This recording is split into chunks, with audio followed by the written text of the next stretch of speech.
Assalamualaikum warahmatullahi wabarakatuh. Ya, teman-teman sekalian, kali ini dalam mata pelajaran komputer grafis, kita akan membahas tentang salah satu software aplikasi berbasis editor gambar. Tapi sebelum kita masuk ke pembahasan tersebut, terlebih dahulu kita membahas tentang dua jenis gambar. Yang pertama itu gambar biasa atau non digital, dan yang kedua adalah gambar digital. Ya, dimana gambar non digital adalah berupa sketsa atau guratan alat gambar sesuatu media seperti kertas, kanvas dan sebagainya yang berada di luar lingkungan media digital seperti komputer dan kamera. Ya, sedangkan gambar digital adalah gambar yang dihasilkan oleh olahan gambar di komputer, pemotretan menggunakan kamera digital atau media lain yang dapat disimpan dalam bentuk file. Gambar digital di sini terbagi dua lagi, yaitu gambar bitmap dan gambar vektor. Di mana gambar bitmap ini adalah duplikat atau tiruan persis dari gambar asli dalam bentuk gambar digital. Nah, kelebihan dari gambar bitmap yaitu mampu menangkap nuansa warna dalam bentuk yang natural.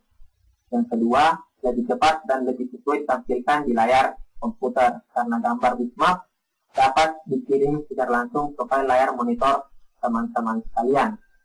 Nah, selain itu, bitmap juga memiliki kekurangan seperti yaitu adalah diantaranya perubahan ukuran gambar. Apabila diperbesar atau diperkecil dapat mempengaruhi kualitas gambar tersebut. Ya. Kemudian ukuran file yang relatif besar, dan yang ketiga melakukan pemadatan gambar, maka kualitas gambar akan menurun. Nah, kemudian yang kedua itu adalah gambar vektor. Nah, gambar vektor di sini adalah gambar yang tersusun dari sekumpulan garis, kurva, dan bidang tertentu dengan menggunakan serangkaian instruksi yang masing-masing didefinisikan secara matematis. Ya. Kelebihan dari gambar vektor ini, yang pertama bersifat scalable, artinya kita dapat memperbesar dan memperkecil gambar tanpa mengubah kualitasnya. Dan yang kedua, memiliki ukuran file yang lebih kecil sehingga lebih mudah dan cepat diunduh di internet. Kemudian yang ketiga, dapat diubah dalam berbagai tampilan 3 dimensi, tentunya dengan menggunakan perangkat lunak yang sesuai. Nah, yang keempat, mempunyai warna-warna yang solid untuk bentuk-bentuk gambar yang sederhana seperti logo, kartun, dan sebagainya. Seperti tadi gambar bitmap, gambar vektor pun juga memiliki kekurangan. Nah, kekurangannya itu kurang dapat menampilkan gambar dan gradasi secara realistis dan natural. Jadi gambar vektor ini dalam menampilkan warna dia tidak natural seperti yang pada gambar bitmap tadi. Ya, aplikasi pengolah gambar vektor. Nah, salah satu contohnya itu adalah CorelDRAW. Nah, di samping itu masih ada lain seperti Macromedia Freehand, Macromedia Flash, DIA, dan Inkscape. Nah, aplikasi-aplikasi tersebut memiliki kelebihan dan kekurangan masing-masing.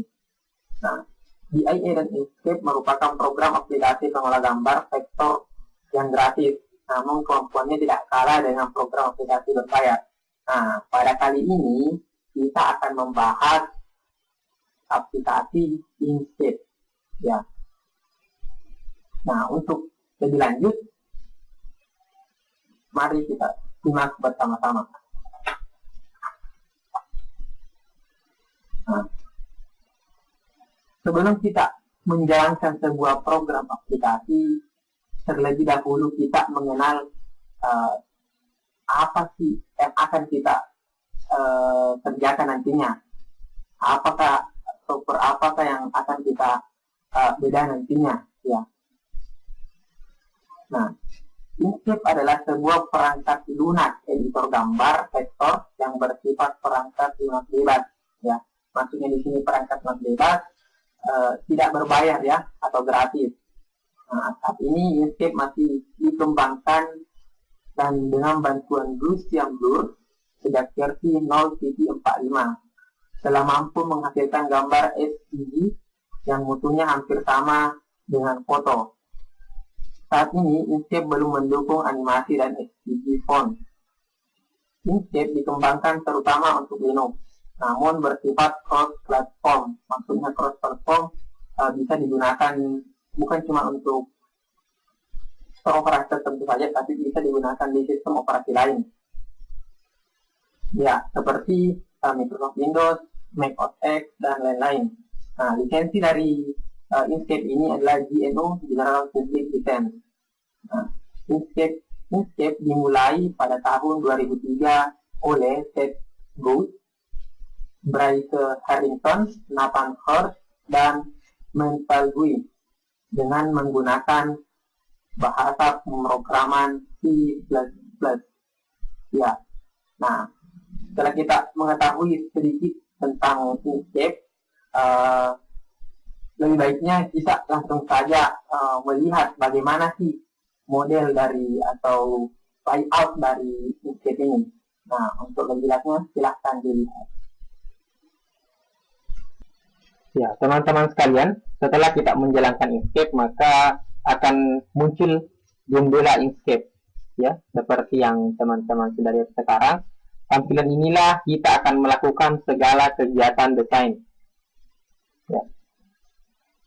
Saya akan menjelaskan bagian-bagian yang terdapat dalam Inkscape ini. Nah, bagian-bagian tersebut itu adalah yang pertama ada yang disebut menu bar. Ya, ini adalah menu bar yang ditunjukkan oleh pointer, menu bar. Di mana menu bar ini berisi menu-menu untuk mengelola dokumen secara umum, seperti file dan save untuk menyimpan dokumen, sedangkan print untuk mencetak dokumen. Nah, selanjutnya command bar. Ya, command bar yang ada di samping kanan teman-teman sekalian yang ditunjukkan oleh pointer. Ini berisi ikon-ikon yang merupakan shortcut untuk perintah-perintah pokok seperti print, open, save, dan sebagainya. Nah, selanjutnya ada yang disebut dengan tool control bar. Nah, ini dia tool control bar yang ditunjukkan oleh pointer. Nah, toolbar ini berisi ikon-ikon untuk memodifikasi objek, misalnya memutar, dan mengatur ukuran dan tata letak urutan objek. Selanjutnya ada ruler, ini dia yang ditunjukkan pointer, berfungsi untuk melihat dan memperkirakan ukuran gambar dalam satuan piksel. Nah, kemudian ada yang disebut dengan scroll bar, ini dia, untuk menggulung layar dokumen ke atas, ke bawah, ke kanan, dan ke kiri. Dan selanjutnya ada kanvas. Nah, kanvas ini adalah lembar kerja, tempat untuk meletakkan objek yang akan dibuat. Selanjutnya ada yang disebut palette, ini dia, palette, berisi warna-warna yang dapat kita gunakan untuk mewarnai objek. Bila kita mengklik objek, kemudian mengklik warna, seperti ini misalnya, nah, dan kita klik palette, maka warna objek akan berubah.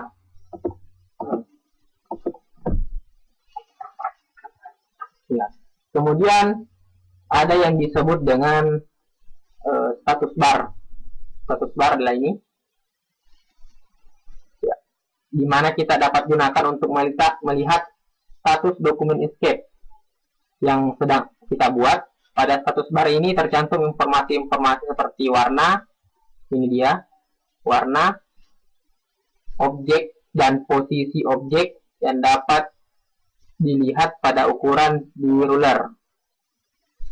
Status bar dapat kita gunakan juga untuk zooming, memperbesar. Ini dia untuk zoomingnya. Ya. Selanjutnya toolbox. Ini dia toolbox. Toolbox berisi alat-alat yang sangat berguna dalam proses perencanaan suatu desain. Contohnya alat yang terdapat dalam toolbox adalah select and transform. Ini dia. Select and transform object. Dan ini adalah edit touch by node. Dan ada yang disebut dengan draw freehand lines, draw bezier curve and straight lines, dan sebagainya. Nah, itu mungkin penjelasan mengenai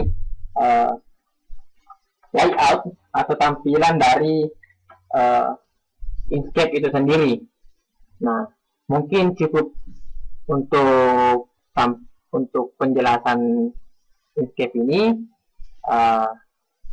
dan mungkin ini adalah penjelasan singkat mengenai layout dari Inkscape.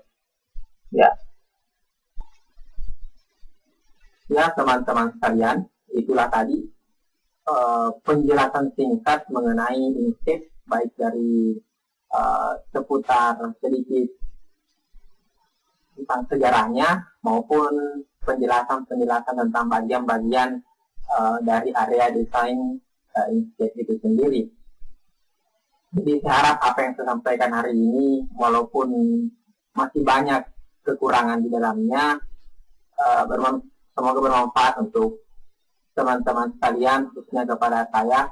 Dan saya ucapkan banyak terima kasih untuk teman-teman yang telah menonton. Dan mungkin cukup sekian.